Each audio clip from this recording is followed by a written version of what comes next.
helmintiasis, asociado a enfermedades respiratorias.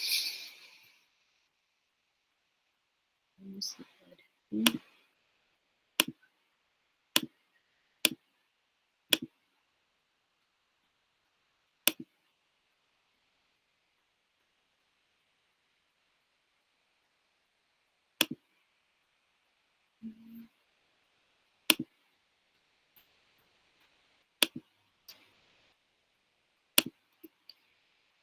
Ya habíamos tocado algunas de las diapositivas con ustedes. Nos habíamos quedado en los síndromes clínicos que pueden ocasionar los distintos parásitos. Vamos a mencionar los más importantes.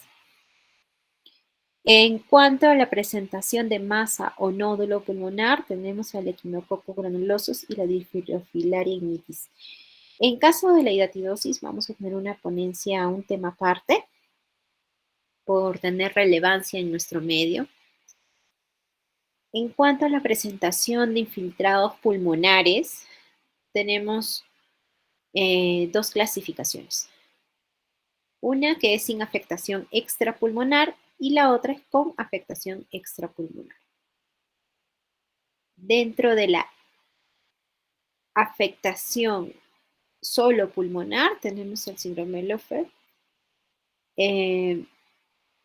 representado por el Ascaris, el Ancylostoma duodenale, el Necator americanus, y la eosinofilia pulmonar tropical, donde tenemos los parásitos del Wuertzeria bancrofti, Brugia malayi y Timor.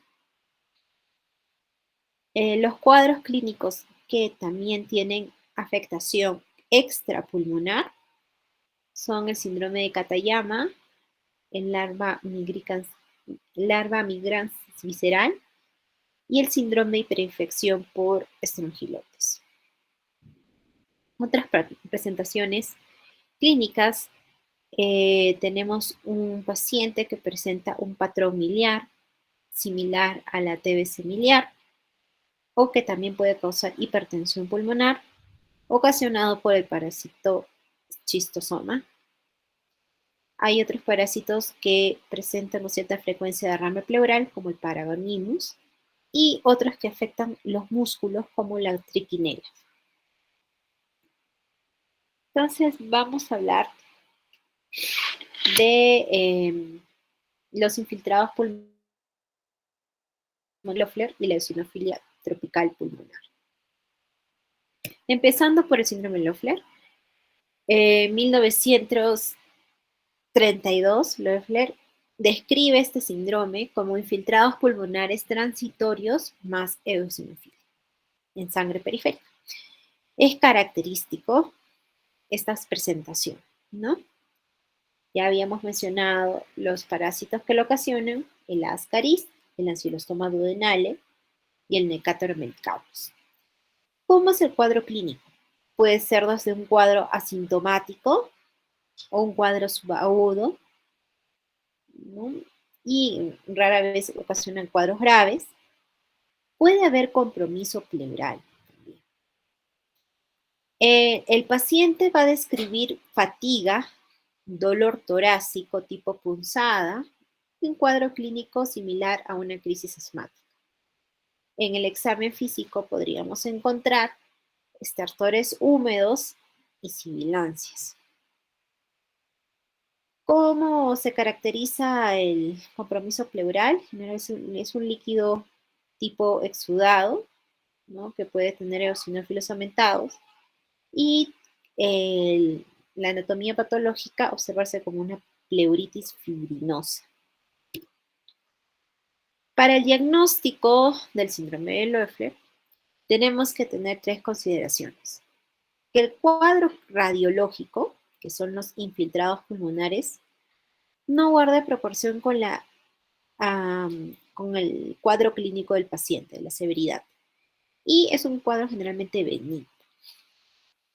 La fugacidad de las imágenes, es decir, son imágenes que aparecen y desaparecen, ¿no? Si no pasa eso, hay que dudar del diagnóstico.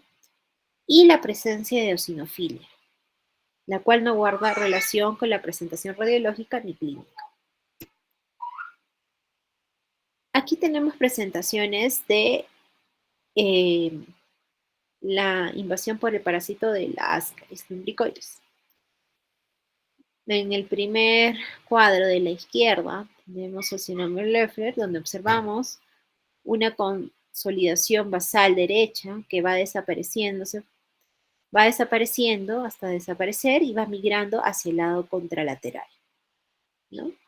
Después observamos el parásito en el estómago, el parásito en el intestino grueso, parásitos en una ecografía abdominal, donde se observa la vesícula con el parásito, un cálculo con el parásito, y una anatomía patológica de un parénquima hepático con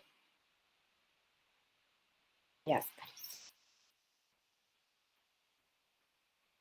Pasemos a la eosinofilia pulmonar tropical. La patogenia es que va a haber una reacción de hipersensibilidad a los antígenos de las filarias linfáticas.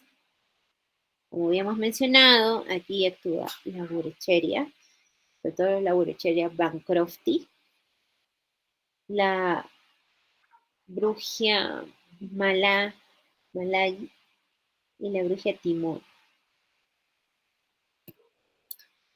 Se da sobre todo en varones, en edad media de 20 a 30 años. Se ha visto más casos en la India.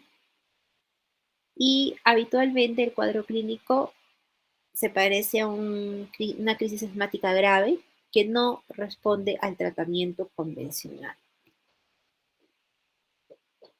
En la radiografía, el 20% no va a presentar alteraciones. En el resto, el dato es habitual de la presencia de radioinfiltrados reticulares, retículos nodulares, con un predominio en campos medios e inferiores. ¿No? Por ejemplo, acá vemos un paciente que en la radiografía de tórax aparentemente presenta un cuadro, eh, no presenta infiltrados significativos, pero en su tomografía vemos en los lóbulos inferiores un patrón de nodular, múltiples nódulos en bases. En la anatomía patológica se encontraron alvéolos con infiltración de eosinófilos. Se mencionan los criterios para una eosinofilia pulmonar tropical, que incluyen una historia de exposición a filarias linfáticas, presentar una eosinofilia en sangre periférica, inmunoglobulina E elevada, incremento de los anticuerpos antifilaria, negativo para otros parásitos y un cuadro clínico que responda a los fármacos antiparasitarios, como el etilcarbamazina. Vamos a pasar a los síndromes clínicos de parásitos que tienen compromiso pulmonar y extrapulmonar. En ellos tenemos la representación del síndrome de Katayama, la toxocariosis y el síndrome de hiperinfección del estrongiloides. La toxocariosis también es llamada larva nigrans visceral. El síndrome de Katayama, como habíamos mencionado, es causado por el esquistosoma. Se da sobre todo en África y en algunas islas del Caribe. Es característico de la esquistosomiasis aguda y por ello aparece más frecuentemente en viajeros que en inmigrantes. Es habitual comprobar en la historia clínica el contacto con agua dulce potencialmente infectada entre 15 días y 3 meses antes de la aparición de los cuadros clínicos. Se va a caracterizar porque el paciente va a presentar fiebre, cefalea, mialgias generalizadas, dolor en hipocondrio derecho, manifestaciones inespecíficas como tos y disnea, Y estas dos últimas son más frecuentes en la infección por Schistosoma manzoni que en la de Haematobin. En la exploración física es frecuente encontrar, acordémonos que también tiene afectación extrapulmonar, hepatomegalia dolorosa y ocasionalmente es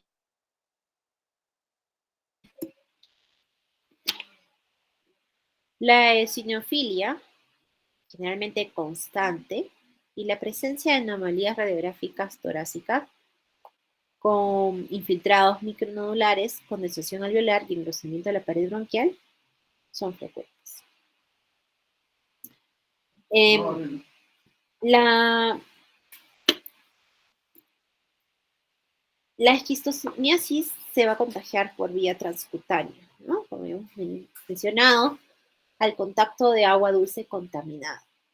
Realmente personas que nadan en estos ríos, ¿no? Entonces hay que tener cuidado. Bueno, ¿qué síntomas o signos pueden presentar? Pueden presentar dermatitis, fiebre, dolor abdominal, también podrían presentar diarrea, ¿no? Y en algunos casos pueden causar hasta hematuria o disentería, ¿no? El cuadro clínico pulmonar corresponde a una reacción de hipersensibilidad al elemento en una fase de ciclo biológico que no ha comenzado la oviposición, por lo que es característico de los estudios parasitológicos directos sean negativos, ¿no? O sea, observación de los huevos. En cuanto a una esquistomiasis crónica, ¿no?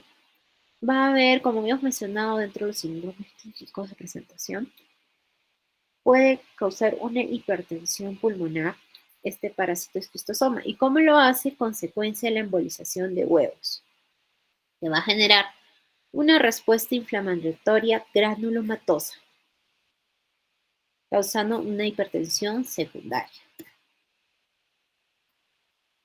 Ahora hablemos de la toxocariosis visceral, larva visceral migrante. Es un cuadro característico de los niños, ¿no? Que algunos niños tienen el hábito de la geofagia, ¿no? Como estar comiendo tierra o onicofagia, onicofagia. Y se va a caracterizar por una hepatomegalia dolorosa y un cuadro bronquial.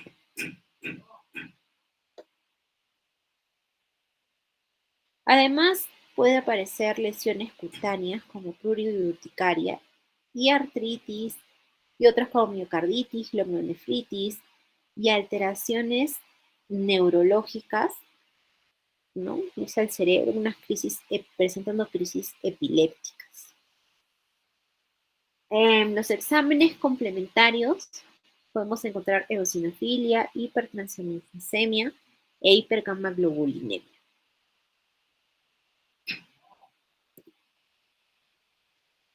La infección por estrongiloides. En inmunocompetentes habitualmente no ocasiona manifestaciones respiratorias, ¿no? Pero algunos han asociado algunos casos de inmunocompetente con la presencia de un cuadro asmático. En cambio, cuando hay ciertos factores de riesgo, como el empleo crónico de glucocorticoides y la infección por el virus linfotrópico humano de células T tipo 1, podemos observar el cuadro clínico de una estrongiloides diseminada o hiperinfección, también llamada.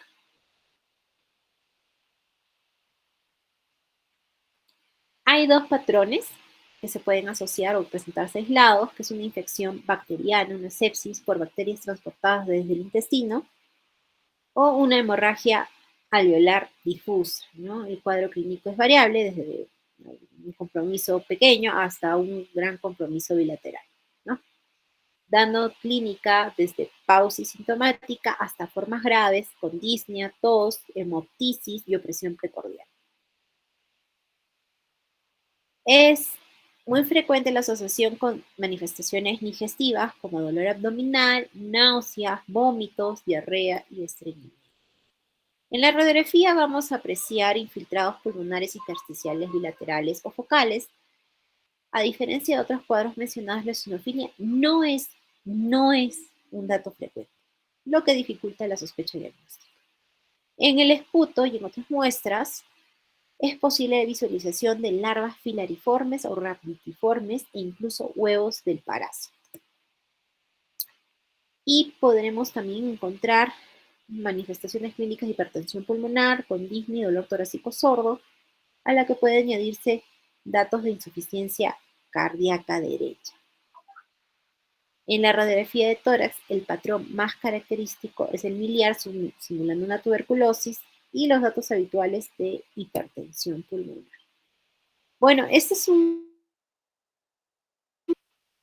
de Brasil, donde ponen las imágenes, ¿no? Y un compromiso bilateral con imágenes de consolidaciones mal definidas, ¿no? Que se aprecian mucho mejor en la ventana axial de la tomografía pulmonar, donde se observan en base múltiples consolidaciones e imágenes de vidrio deslustrado. Diagnóstico el mitiasis o el mitosis. Depende de la sospecha clínica, por lo que es importante el antecedente del lugar donde se encuentre o ha viajado el paciente y el cuadro clínico evolutivo, ¿no? Existe dirofiliariasis pulmonar y hiperinfección por estrongiloides, eh, donde encontramos a veces la eosinofilia. No, no siempre. O sea, como hemos mencionado otros cuadros, que sí es más frecuente la presentación. Cambios estos son que puede ayudar en la sospecha de la posibilidad de diagnóstico. Podemos utilizar métodos directos de visualización del parásito, también de detección de proteínas específicas o material genético, o indirectos por medio de serología con identificación de anticuerpos. ¿No? Tenemos un cuadro donde vamos a observar, ¿no? Por ejemplo, el Echinococcus granulosus, visualización del parásito, el schistosoma, visualización del parásito en heces gorina, el Paragonimus, visualización de huevos en esputo en heces, el Ascaris, visualización de huevos en heces, Ancylostoma, visualización de huevos en heces, también como el Necator, el Strongyloides, visualización de larvas en heces, esputo o lavado bronquialveolar, estudio directo, técnicas de background, técnicas de jalado memory, cultivo de agar para identificar el parásito, el Burkholderia bancrofti, detección de microfilarias en sangre, el Brugia, test de ICT de Burkholderia, y Diriofilaria no están disponibles los estudios directos y la triquinela, como hemos mencionado, tiene afectación muscular. El tratamiento generalmente es farmacológico, a excepción de la edatidosis, ¿no? Y que también depende de las dimensiones. Y los fármacos más utilizados son el albendazol, ivermectina, praziquantel y dietilcarbamazina. Entonces, ¿qué podemos utilizar? En el esquistosoma vamos a utilizar el síndrome de Katayama, praziquantel, más corticoides, en las formas crónicas, praziquantel y tratamiento sintomático. En el Paragonimus podemos encontrar praziquantel y podemos realizar drenaje pleural. El Ascaris, Ancylostoma indicator, albendazol, estrongiloides, podemos usar ivermectina, el Borrecheria, en la eosinofilia pulmonar tropical, podemos utilizar dietilcarbamazina, igual que en la brugia, en la toxocara y en la triquinela usar albendazol. Y en la triquinela podemos usar también corticoides. Muy bien. Hoy día mismo estaría enviando esta clase a... Sí, vamos a dejar de presentar. Ya está. Hoy estaría enviando esta clase a su delegado, a su correo, y para que les pase. Y la próxima semana ya estaríamos terminando los últimos temas que nos faltan, la hidratidosis que queda pendiente, y también me estarían presentando sus trabajos de